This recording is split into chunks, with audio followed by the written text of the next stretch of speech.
Now, okay, so here we go. We have got all of our double crochets complete along the self edge of my garter stitch piece of knitting here. I started here and I've crocheted all along the top of it. You can see those little V's. They look like one row of stocking stitch straight up if you're a knitter. You can see all those little V's, all those chains, all the way down the edge of my work over to my hook here, where I still have the loop on my hook with 2 strands of yarn. And it's at this point that we are going to say goodbye to one strand and just work with the one strand for the rest of this, because we're working on the Tunisian crochet part now, and Tunisian fabric itself tends to be a lot more dense.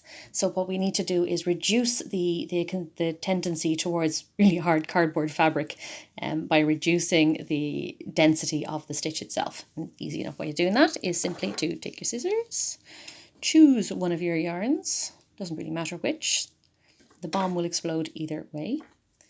One of those, and nip it. There we go. Okay, so that's that sorted.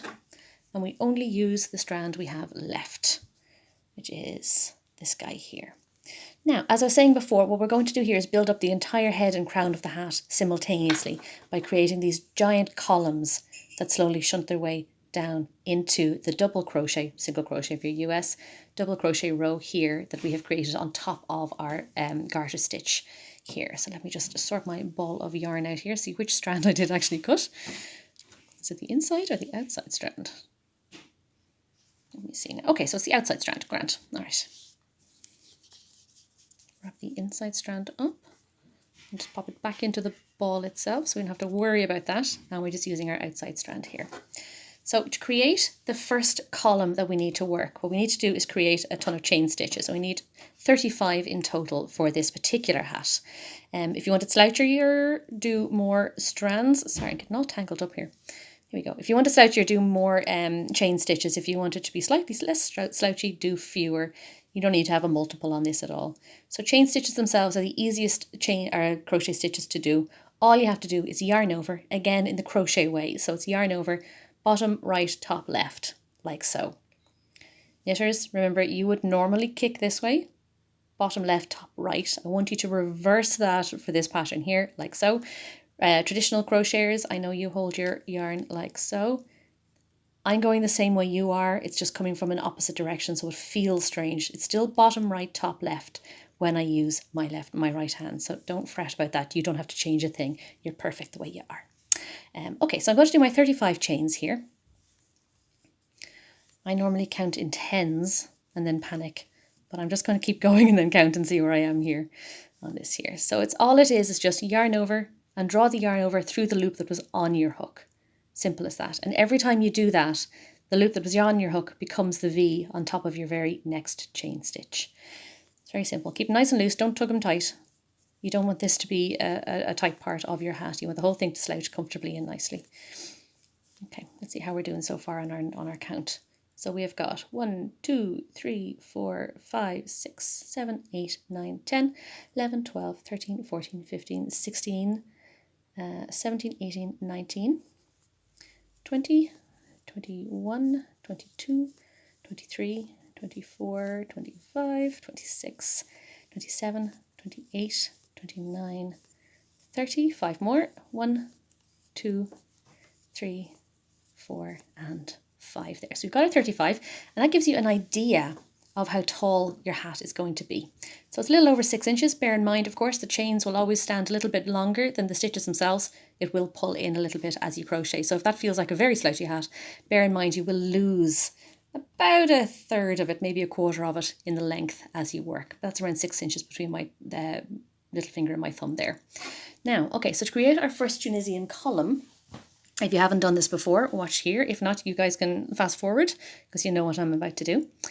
Here, what we need to do first of all is identify the loop on my hook, which is this guy here, and the first chain directly below it, which is, focus in on that. You might be able to see that little V that I have my thumb on. Come on, phone. Focus, focus, focus. There we go. All right, so I've got the loop on my hook, and the loop is coming directly out of that little V there. So we're going to skip that one entirely and focus on the very next one down. If I can get my phone to focus. It's determined to look at the table. There we go. So I'm going to go into this. I'm going to go into this top loop here. This guy here that I have my nail on. And I'm going to pop my hook straight through him. Just him alone.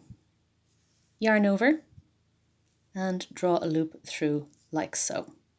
And I'm going to do that action for every single chain down. So I've got 35 chains, I've skipped the first, I'm picking up 34 loops in total. With the original loop that was on my hook, I'm back up to 35. So all I'm doing is, it's almost kind of like I'm casting on a piece of knitting with a crochet hook of some sort. I am simply sliding in like so and picking up loops the whole way down. And this will constitute the body of our first column when we're done. So I'm going to keep doing this till it's done. It's a long way down, but it's worth it. Pretty pink one there. This yarn, by the way, for the record, is Fruitful Fusion. She's over on Etsy. Absolutely lovely lady from England. This is her merino cashmere nylon sock yarn, but it is so soft. I would put it on a baby. It is lovely. I tend to go for softer yarns for hats because I'm aware of how itchy yarn can be around sensitive skin around the back of my neck or around the sides of my face. So if I find something soft, it is usually destined to be some sort of woolly hat or neck warmer. In this case, one skein will get you one of these hats plus a little bit spare. So if you wanted to put a bobble on top, you would have plenty to do that kind of stuff as well. It's a nice thing about hats actually, is that you can buy that one special skein for yourself to just make something little out of. You don't need to buy a jumper amount or a shawl amount, but you can still support small businesses by making little hats like this with their beautiful, beautiful yarns. So we're almost at the base now. Picking our way down, loop by loop. Nice thing is you only have to do this chain nonsense once, because once you've started, it's pretty much, you're just working into the fabric from here on in. Bear in mind the last chain there as well was double-stranded. So when you're going through it, try and pick up both strands that constitute that top loop of that chain there. So I'm going through the dark one and the one with a little bit of pink on it, like so. At this stage, we are going to turn. So we're looking at the back of our double crochets. They're still on top of our work here. You can see the V's on top there like so, but I'm looking at the back of them. So what I want you to do at the end of this particular column is simply to find the double crochet at the base of your chains. And it's this one here I'm pinching at the moment. So what I'm going to do is I'm going to go through both sides of that V. I'm picking up technically 4 strands, but you know, we did a double stranded, so it's technically 2 pieces of yarn, like so. One last yarn over and draw back through like so. Now that was very important. That is keeping this column connected with the fabric you've already created. And at the base of every column, we are going to pick up a final loop in whichever one is the next V along. That is absolutely vital, or you'll end up with beautiful fabric unattached to this entirely. And at this point, you have got a lot on your hook. It's very busy. Tends to get a bit tangled. There we go. But luckily, the way back up is very easy. All you do is yarn over and pull through whichever 2 loops are next until you're right back up here again. So it's just yarn over, draw through 2, yarn over through 2, etc. the whole way back up. This is one of the things I like about Tunisian crochet, is that the return pass does give your brain a little bit of a rest from whatever the pattern is asking you for, because whatever you're doing, it's always yarn over through the next 2 on the way back up. If it was ever mentally taxing on the way down with yarn overs and knoops and decreases and what have you, the way back up is always a nice little rest before you get into the next one along. And so it is the same with this pattern.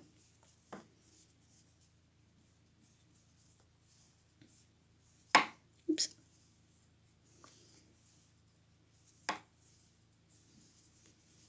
There you go, almost there. You see you are slowly reducing the number of loops on your hook as you go,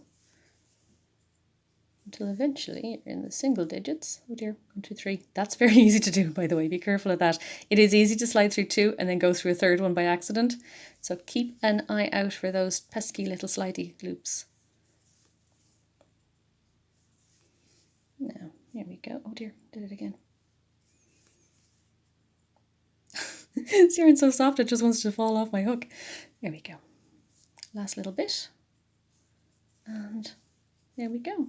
All right, so that is the first column of the Ishrat hat done, and that is going to constitute most of the head and the crown of the hat itself. So in the next video, I'm going to show you how to shape the first panel and how to work each row individually.